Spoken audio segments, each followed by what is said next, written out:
Okay, तो आज हम लोगों को पढ़ना है इफ़ेक्ट ऑफ टेम्परेचर, है ना। Effect of temperature on resistance. 10th class में हमने सिर्फ ये सुना था कि रेसिस्टेंस बदलता है टेम्परेचर से। एक्चुअली टेम्परेचर से रेसिस्टिविटी बदलती है, और रेसिस्टिविटी बदलती है इसलिए रेसिस्टेंस भी बदलता है। तो रेसिस्टेंस जो बदलता है resistance of a material at any temperature T is equals to R naught, मतलब resistance of material at 0 degree centigrade. ये कितने पे है?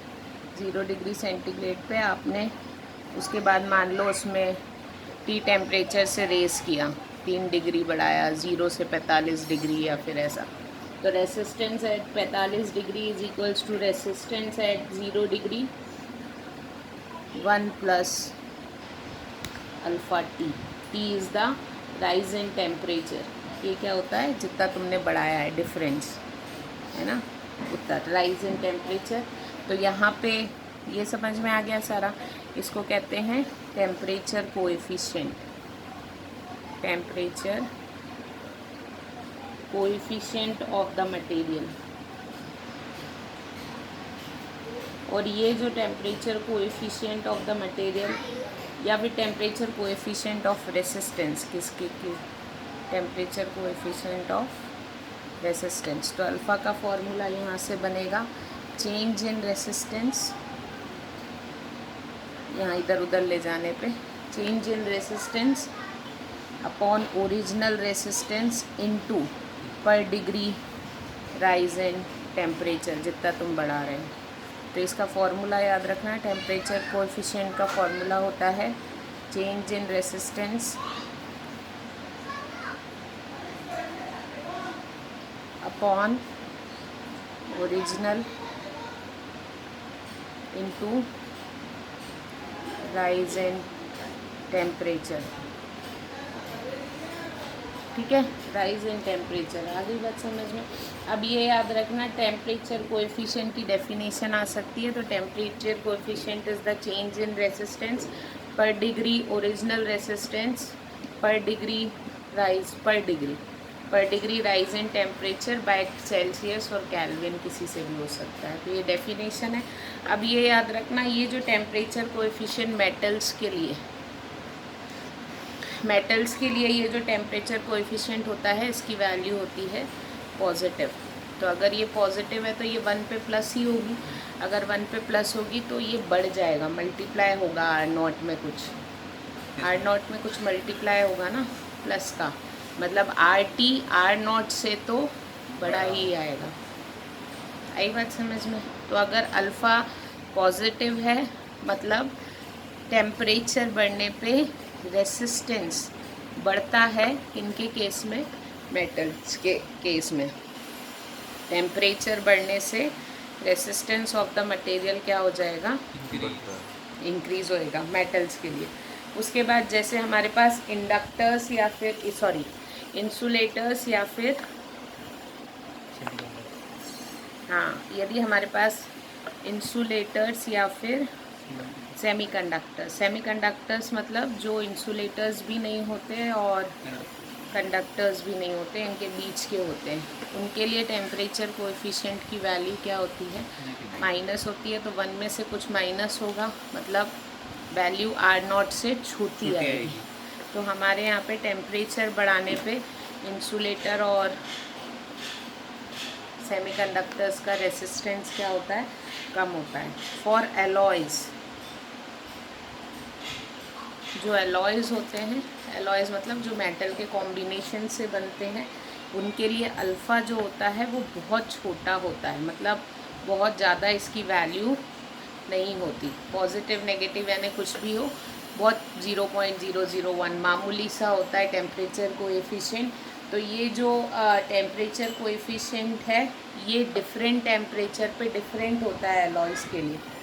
इसलिए हम लोग क्या करते हैं, इसका एवरेज करते हैं, मतलब 2 टेम्परेचर पे एट T2। जैसे अल्फ़ा इसके लिए आ जाता है R2 minus R1 upon R1 T2 minus जिन दो टेम्परेचर पे, यहाँ पे क्या है, R1 is the resistance at T1 temperature and R2 is the resistance at T2 temperature. तो हम लोग क्या करते हैं, क्योंकि ये बहुत ज़्यादा कम होता है इसलिए हम उन दोनों को माइनस करके एवरेज निकालते हैं टेम्परेचर का। तो ये ज़्यादा पूछते नहीं है, बस इतना याद रखना, फॉर एलॉयज़ के लिए टेम्परेचर कोएफिशिएंट की वैल्यू बहुत ज़्यादा कम होती है। Direct put the value get the answer आता है, इसमें वैल्यू रखो और टेम्परेचर कोएफिशिएंट भी नहीं है, सिर्फ फॉर्मूला। ठीक है, गेटिंग माय पॉइंट। उसके बाद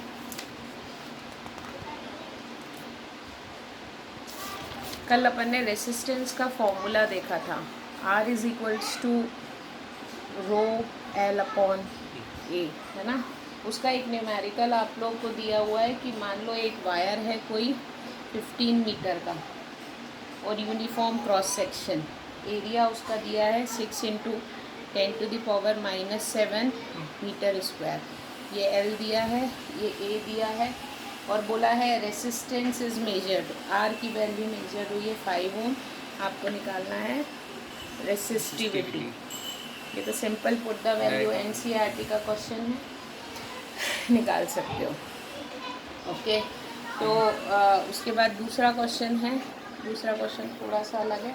उन्होंने बोला है एक पतला सा ऐसा स्क्वायर शीट है जिसकी लेंथ L है और जिसकी थिकनेस क्या है, दिस थिकनेस इज T, ऐसा चपटा है ना, ऐसा अपने हमारे पास स्क्वायर है। उन्होंने बोला है इसकी रेसिस्टिविटी है रो, जिस मटेरियल से बना हुआ है। अब उन्होंने बोला है इन दो फेस, ये फेस और ये फेस, पीछे वाली और आगे वाली, ये दो फेस के बीच का रेसिस्टेंस आपको निकालना है, shown by the shaded figure. इन दो फेस के बीच में कितना रेसिस्टेंस होगा। हमारे पास R is equals to rho L upon A होता है, लेंथ तो इसके बीच की भी L ही है क्योंकि ये स्क्वायर है, लेकिन एरिया हो जाएगा length into breadth. Area of this side is L into दो, यही दो साइड के बीच का निकालना है ना, ये हो जाएगा L इंटू T, तो आपका हो जाएगा रो, ये भी L है, rho upon T। Simple question है, एक आध नंबर के लिए आता है, पर हम थोड़ा सा कंफ्यूज हो जाते हैं। तो क्यों करेंगे, अपने को इस फेस का नहीं, यहाँ से नहीं पूछा ना अपने को, तो दो फेसेस के बीच का पूछा है, तो एरिया अपन इसी का ही लेंगे। ठीक है, थिकनेस अपन इसी की लेंगे ना, अपन यही तो करते हैं, रेडियस डायमीटर इसका ही तो लेते हैं ना, जिनके बीच का रेसिस्टेंस और इसकी length. Getting my point. Okay, अब इसके बाद एक नया टर्म हम लोग को यहाँ पे पढ़ना है, ड्रिफ्ट वेलोसिटी। इसका डेरिवेशन आपको आ जाता है कभी कभी। ड्रिफ्ट वेलोसिटी क्या होती है, अब सुनो, सिंपल सी बात है, एक कंडक्टर है, इसके पास ना बहुत सारे इलेक्ट्रॉन्स होते हैं फ्री, क्योंकि ये कंडक्टर है। अब क्या होता है, ये इलेक्ट्रॉन्स अलग अलग डायरेक्शन में नॉर्मल थर्मल वेलोसिटी से घूमते रहते हैं। U is the thermal velocity, मतलब अभी अपन इसको कोई वोल्टेज अप्लाई नहीं कर रहे हैं, ये इनकी खुद की वेलोसिटी है, जिससे ये क्या करते रहते हैं, इधर उधर मूव करते रहते हैं। Getting my point. ये थर्मल वेलोसिटी आगे आएगी तो बताऊंगी, ठीक है। लेकिन वेलोसिटी है, वेलोसिटी मतलब होता है डायरेक्शन भी है। अगर मान लो एक इलेक्ट्रॉन इस डायरेक्शन में है, तो ऑन एन एवरेज इसमें कोई ऐसा इलेक्ट्रॉन मिल जाता है जो इसके ऑपोजिट डायरेक्शन में होगा। और क्योंकि थर्मल वेलोसिटी ऑलमोस्ट सेम होती है सबकी, इसलिए U average of this thermal velocity क्या हो जाता है, 0। क्यों, क्योंकि सारे ऐड होते हैं। मतलब ये velocity of 1 plus velocity of 2 plus velocity of 3 plus dash dash dash UN upon n electrons हैं, तो इनकी थर्मल वेलोसिटी क्या हो जाती है, 0। क्यों, क्योंकि सबकी डायरेक्शन। इसलिए बिना इलेक्ट्रिक फील्ड अप्लाई करें हमें कंडक्टर में करंट नहीं लगता, जबकि मोशन ऑफ चार्ज तो उसमें होता है, लेकिन वो मोशन कोई पर्टिकुलर डायरेक्शन में नहीं होता, इसलिए वो एक दूसरे के इफ़ेक्ट को कैंसिल कर देते हैं। आई बात समझ में? अब क्या होता है, यदि मान लो इस कंडक्टर के अक्रॉस हम लोग एक इलेक्ट्रिक फील्ड अप्लाई कर दें,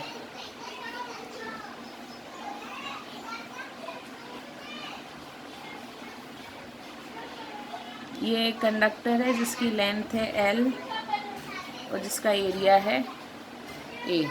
इस पर हमने वोल्टेज अप्लाई किया, मतलब हमने इलेक्ट्रिक फील्ड अप्लाई करी, ये प्लस से ये माइनस, तो सारे इलेक्ट्रॉन्स जो हैं उनको एक डायरेक्शन मिल जाती है, they start moving in the positive direction. Yes और नो? तो उनके पास खुद की क्या, सब इधर आने लगते हैं। ठीक है, अब क्या होता है, जब ये इधर आने लगते हैं तो ये उस थर्मल, क्योंकि इलेक्ट्रिक फील्ड इसको खींचती है, ये पोटेंशियल इसको खींचता है, फोर्स लगाता है इस इलेक्ट्रॉन्स पे, मतलब ये एस्केलरेट होते हैं, फोर्स होगा मतलब एस्केलरेशन होगा, तो ये एस्केलरेट होते हैं मतलब इनकी वेलोसिटी बढ़ती है, मतलब ये u से कुछ गेन करते हैं वेलोसिटी। जैसे ही वो वेलोसिटी गेन करते हैं वो दूसरे इलेक्ट्रॉन या एटम से टकरा जाते हैं, फिर उनकी ये जो गेन करी हुई वेलोसिटी होती है वो ज़ीरो हो जाती है। फिर वो दोबारा, क्योंकि फोर्स तो लग ही रहा है, फिर वो उस वेलोसिटी को अचीव करते हैं, फिर वो जब तक नहीं टकराते तब तक उस वेलोसिटी को बढ़ाते रहते हैं, फिर टकरा जाते हैं, फिर वो वेलोसिटी ज़ीरो से स्टार्ट होते हैं। तो हर इलेक्ट्रॉन की एक एवरेज वेलोसिटी होती है, जिस वेलोसिटी से वो प्लस की तरफ क्या करता है, और उस वेलोसिटी को अपन क्या कहते हैं, ड्रिफ्ट वेलोसिटी। आई बात समझ में? कॉन्सेप्ट समझ में आया क्या बोल रहे हैं? तो उन्होंने बोला पहले ये थर्मल वेलोसिटी से घूम रहे थे, उनके पास ये जो गेन इन वेलोसिटी आता है वो इलेक्ट्रिक फील्ड लगने के कारण आया, लेकिन ये एवरेज होता है, मतलब ये जो ड्रिफ्ट वेलोसिटी होती है ये ऑन एन एवरेज 10⁻⁻⁴, याद रखना, एवरेज ड्रिफ्ट वेलोसिटी हर इलेक्ट्रॉन की 10⁻⁻⁴ मीटर पर सेकेंड होती है। 10⁻⁻⁴ मतलब इतनी देर में वो टकरा ही जाता है, इतनी वेलोसिटी गेन करता है। और तो कोई थोड़ा ज़्यादा कर लेता होगा, कोई, अपन एवरेज की बात कर रहे हैं। आई बात समझ में? तो उन्होंने क्या बोला, अब हमको पता है यहाँ पे इलेक्ट्रिक फील्ड लगी है, तो E = होता है V/L, फॉर्मूला तुमको पता है। अब यहाँ पे ये इलेक्ट्रिक फील्ड इस पे फोर्स लगा रही है, ये फोर्स होगा -E/E। यस और नो? इसका क्या मतलब होता है, electric field is in the direction of, ठीक है, इसका क्या मतलब होता है कि जो फोर्स है वो इलेक्ट्रिक फील्ड के ऑपोजिट लग रहा है, क्योंकि ये इलेक्ट्रॉन है, माइनस साइन यहाँ ये बता रहा है, क्योंकि फोर्स है, force is mass into acceleration, तो ये हो गया। यस और नो? E/m। आ गई बात समझ में? अब तुमको ये भी पता है कि अगर दिस इज इक्वेशन नंबर 1 दे के छोड़ दो, अब तुमको पता है कि पहले इलेक्ट्रॉन के पास equation of motion V = U + AT, उसने इतना गेन किया फाइनल वेलोसिटी, फर्स्ट इलेक्ट्रॉन ने, एक इलेक्ट्रॉन ने गेन इन वेलोसिटी ये था, उसके पास इनिशियल वेलोसिटी कितनी थी, U1, U + AT। एक्सेलरेशन सब पे सेम लगेगा, क्यों? क्योंकि सेम इलेक्ट्रिक फील्ड लग रही है, तो सेम फोर्स से सबको खींच रहे हैं, इनटू यहाँ पे आएगा T1। T1 मतलब इस वेलोसिटी से इस वेलोसिटी को अटेन करने में उसको कितना टाइम लग रहा है, इस T1 टाइम के बाद वो कोलैप्स हो जाता है। कोलैप्स मतलब टकरा जाता है किसी इलेक्ट्रॉन या किसी एटम या किसी आयन से। आ गई ना बात समझ में? U1 उसके पास पहले से थी, T1 टाइम में उसने V1 अचीव किया और वो यहाँ पे फिर से दूसरे से टकरा गया। उसी तरीके से सारे अचीव करेंगे, V2, V3, Vn, सबकी ये इक्वेशन बन जाएगी।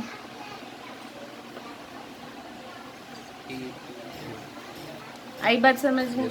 अब तुमको पता है average velocity is the drift velocity, इन सब का एवरेज कर दो क्योंकि ये एक एक ने अचीव किया ना, तो इस एवरेज वेलोसिटी को ही हम क्या कहते हैं? This is v1 plus v2 plus v3 dot dot dot vn upon n, ठीक है। vd is equals to u plus u1 plus at1 plus u2 plus at2 plus un plus atn upon n, ठीक है। vd is equals to u1 plus u2 plus u3 un सब में से ले लेते हैं, प्लस ही है, प्लस इन सब में से एक कॉमन आ जाएगा, अंदर बचेगा t1 plus t2 plus tn upon LCM अलग कर देती है। आ गई बात समझ में? ये हो गया तुम्हारा 0। This is average thermal velocity, अपन ने पढ़ा था ना। प्लस a, इसको मैं लिख रही हूँ, this I return it as a, अभी पहले लिख देती हूँ फिर समझाती हूँ। इसको मैं लिख रही हूँ टाउ। क्या लिख रही हूँ? इसको बोलते हैं टाउ। इस सिंबल इसका प्रोनाउंसिएशन होता है ताऊ नहीं टाउ, ठीक है। टाउ इज इक्वल्स टू होता है average relaxation time of electron, मतलब ऑन एन एवरेज कोई भी इलेक्ट्रॉन 10⁻⁻14 सेकेंड का एवरेज रिलैक्सेशन टाइम लगता है।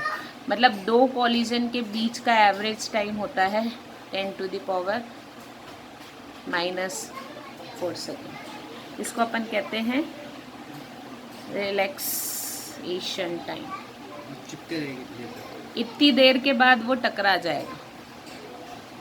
आई बात समझ में? हाँ, मतलब इतने टाइम में इतनी वेलोसिटी अचीव कर रहा है, इतने टाइम में ये क्या हो जाता है? दूसरी बार एवरेज कोई 10⁻⁻12 में करता होगा, कोई -3 में, पर एवरेज जब अपन निकालें तो एवरेज रिलैक्सेशन टाइम सारे इलेक्ट्रॉन्स का ये आता है। तो टाउ का फॉर्मूला ये हो गया। तो vd इज इक्वल्स टू हमारे पास आ गया a tau.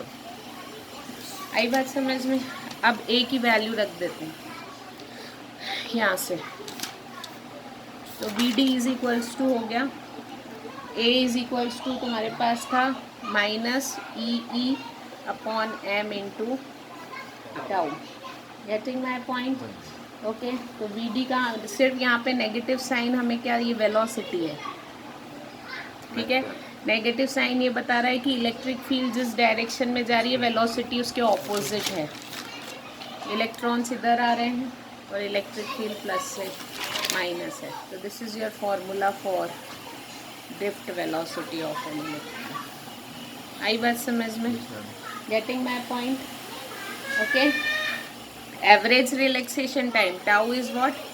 This is average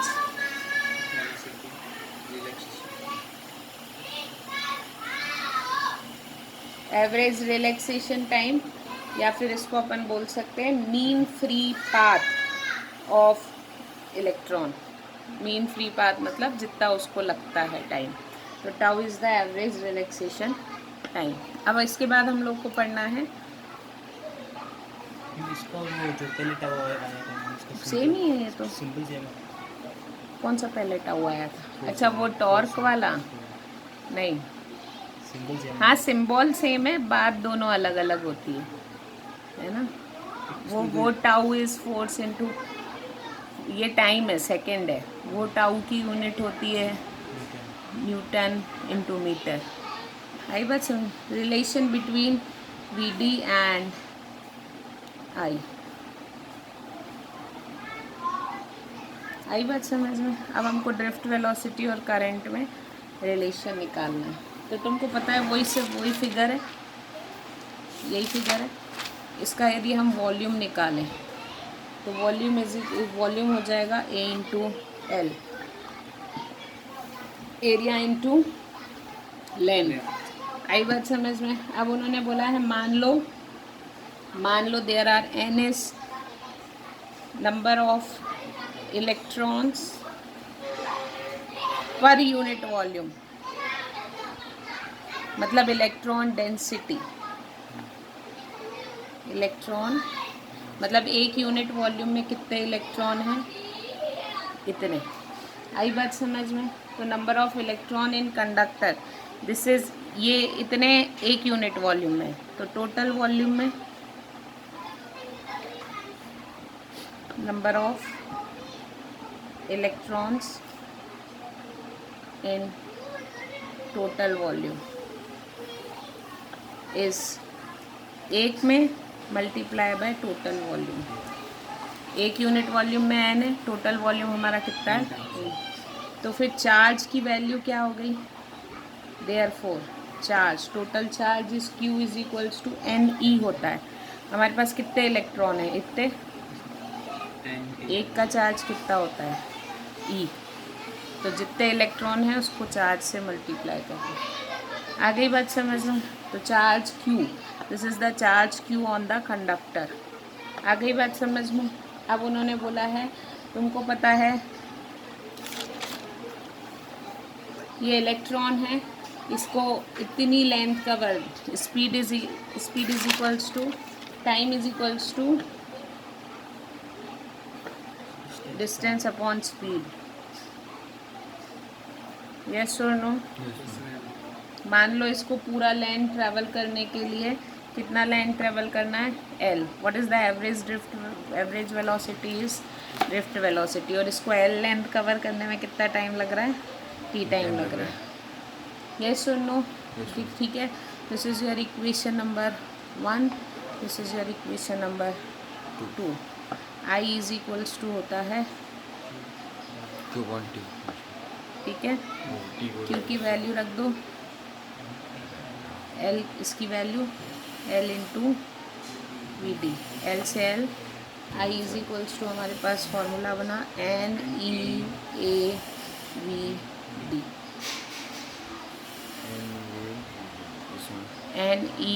N is the electron density, this is the electron charge, this is area of the conductor and this is the drift velocity। आ गई बात समझ में? अब drift velocity की भी हम यहाँ पे वैल्यू रख सकते हैं। हमको पता है VD इज इक्वल्स टू होता है E टाउ अपॉन M, तो I इज इक्वल्स टू हो जाएगा NEA into E tau upon M, तो I is equals to formula NE square AE tau upon, this is the formula for current. आ गई बात समझ में? ठीक है, ओके।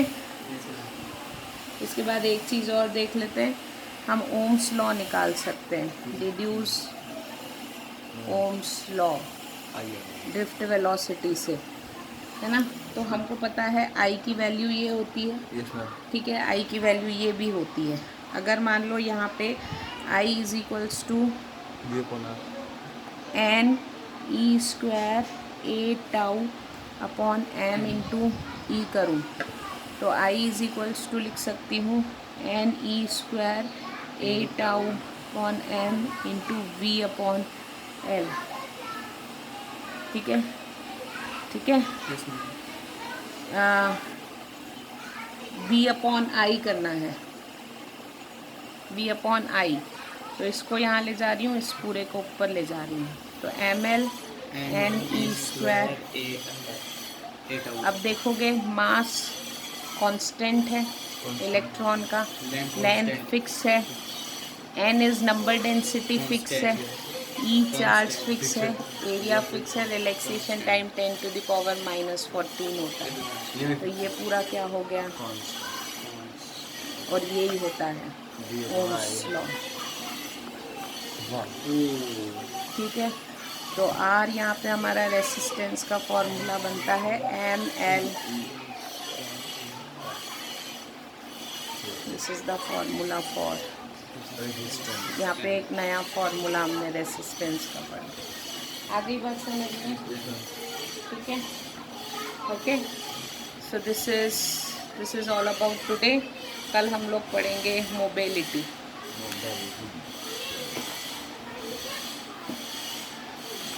बहुत इजी है, छोटे छोटे डेरिवेशंस हैं, डेरिवेशंस पता होने चाहिए, आ जाएगा।